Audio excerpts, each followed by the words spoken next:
بسم اللہ الرحمن الرحیم۔ السلام علیکم ورحمۃ اللہ تعالی وبرکاتہ۔ حضرت مریم علیہ السلام ایک روز اپنے مکان میں الگ بیٹھی تھی کہ آپ کے پاس جبرائیل امین ایک تندرست آدمی کی شکل میں آئے۔ حضرت مریم علیہ السلام نے جو ایک غیر آدمی کو اپنے پاس موجود دیکھا تو آپ نے فرمایا، تم کون ہو اور یہاں کیا کر رہے ہو؟ دیکھو، خدا سے ڈرنا، میں تجھ سے اللہ تعالیٰ کی پناہ مانگتی ہوں۔ جبرائیل علیہ السلام نے کہا، ڈرو مت، میں اللہ تعالیٰ کا بھیجا ہوا آیا ہوں اور اس لیے آیا ہوں کہ میں تجھے ایک ستھرا بیٹا دوں۔ مریم علیہ السلام بولی، بیٹا میرے کہاں سے ہوگا جب کہ ابھی میری شادی ہی نہیں ہوئی اور کسی آدمی نے مجھے ہاتھ بھی نہیں لگایا اور کوئی بدکار عورت بھی نہیں ہوں۔ جبرائیل علیہ السلام بولے، یہ ٹھیک ہے، مگر رب نے فرمایا ہے کہ باپ کے بغیر بھی بیٹا دینا میرے لیے کچھ مشکل نہیں، اور یہ بات بھی مجھے آسان ہے، اور ہم چاہتے ہیں کہ تمہارے یہاں بغیر باپ کے بیٹا پیدا کر کے اپنی رحمت کا اور لوگوں کے لیے ایک نشانی کا مظاہرہ کریں، اور یہ کام ہو کر ہی رہے گا۔ حضرت مریم یہ بات سن کر مطمئن ہو گئی۔ پھر جبرائیل علیہ السلام نے ان کے گریبان میں ایک پھونک ماری تو مریم علیہ السلام اسی وقت حاملہ ہو گئی۔ آپ کا بغیر شوہر کے حاملہ ہو جانا لوگوں کے لیے باعث تعجب ہوا۔ سب سے پہلے آپ کے حمل کا علم آپ کے چاچا زاد بھائی یوسف نجار کو ہوا، جو بیت المقدس کا خادم تھا۔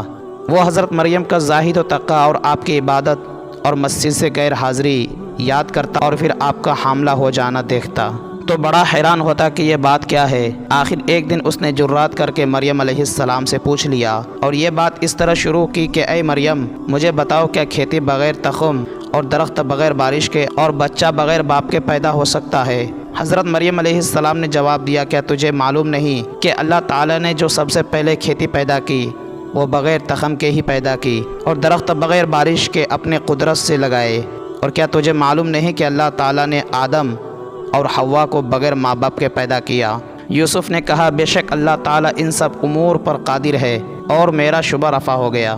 اس کے بعد اللہ تعالیٰ نے مریم علیہ السلام کو الہام کیا کہ وہ اپنی قوم سے علیحدہ چلی جائیں، اس لیے وہ ایک دور جگہ چلی گئی، اور جب بچہ جننے کا درد شروع ہوا تو آپ ایک خشک درخت سے تکیہ لگا کر بیٹھ گئی اور فضیحت و ندامت کے اندیشے سے بولی، ہائے، کسی طرح میں اس سے پہلے ہی مر گئی ہوتی اور بھولی بصری ہو جاتی۔ مریم نے جب یہ بات کہی تو انہیں ایک آواز آئی کہ اے مریم، اپنی تنہائی کا، لوگوں کی چیمگوئی کا اور کھانے پینے کا کوئی غم نہ کر، تیرے رب نے تیرے نیچے ایک نہر جاری کر دی ہے، اور اس کھجور کے درخت کی جڑ پکڑ کر اسے ہلا۔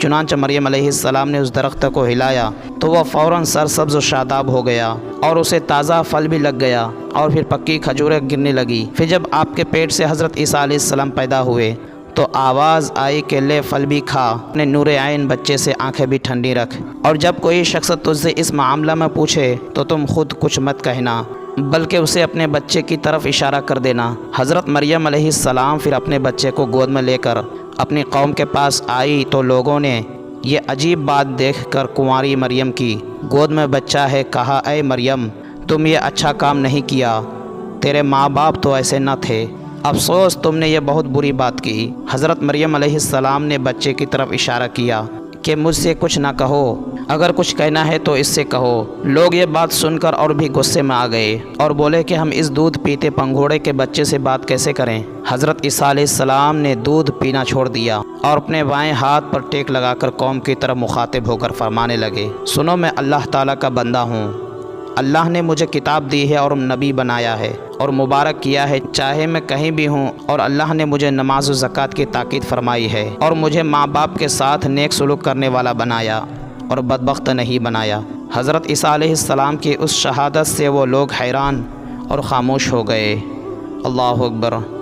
اللہ ہر چیز پر قادر ہے، وہ کسی ذریعہ کا محتاج نہیں ہے، جو چاہے کر سکتا ہے۔ اسباب کو فاعل جاننا اور بغیر ان کے خدا کو عاجز ماننا سراسر جہالت، کفر اور حماقت ہے۔ اور یہ بھی معلوم ہوا کہ نورانی مخلوق بشریت کا بسادہ اڑ کر آ جائے تو وہ ہماری مثل بشر نہیں ہوتی اور اس کی حقیقت نور بدل نہیں جاتی، جیسے کہ جبرائیل امین جو نورانی تھے ایک تندرست آدمی کی شکل میں آئے، مگر وہ ہماری طرح بشر نہ تھے اور نہ ہیں، بلکہ نور ہی تھے اور نور ہی ہیں۔ اسی طرح ہمارے حضور صلی اللہ تعالیٰ علیہ وسلم بھی جو سب نوروں کے منبع نور ہیں، ہمارے پاس لباس بشریت میں تشریف لائے توس بسادائے بشریت کے اڑ لینے سے آپ ہماری مثل بشر ہرگز نہ تھے۔